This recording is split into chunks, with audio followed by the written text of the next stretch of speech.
in terms of data cost, low-end phones, I would say rich media phones at very affordable prices, and the price is actually coming down as we speak every day. Plus, you will have all these announcements around 4G and LTE, and the market is looking really, really good for getting internet penetration in this country. And I guess it's also the mandate of the government, so it's interesting when they take the right steps to open up this segment to a larger audience of consumers. We have three business areas in Opera. I think most of you know about Opera Mini, which is our browser.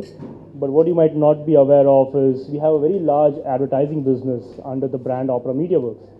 And this is now becoming a very big contributor into our revenues. In fact, in the last quarter, we had 50% of our revenues coming from Opera MediaWorks.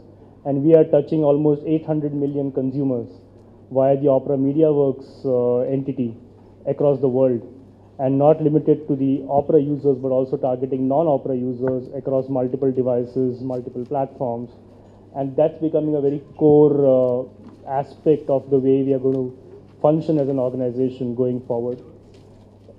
Then we have the B2B business. This is a very special business for Opera because we've been a bit unique in our proposition to mobile operators, handset manufacturers, and it's a commercial business we run. We have more than 120 operators around the world and more than, I would say, 10 operators in South Asia who are currently partnered with us on the Opera Mini program, and that makes it interesting for us. Just a quick snapshot, just to give you a sense, we are fairly large in terms of reach. We have 350 million users on Opera products.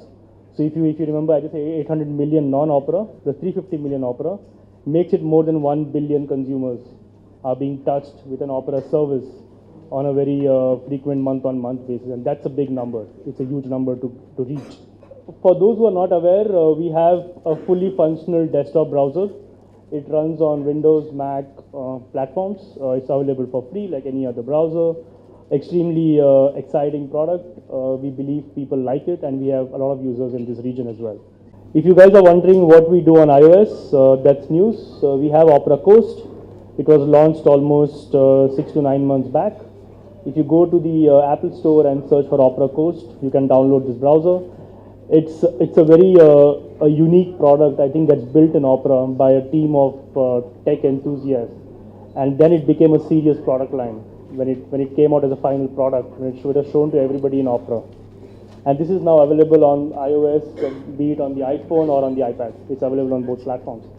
And this is what the report will share. And the good news is that we are seeing users migrate with the Opera Mini product from a feature phone to an Android phone, right?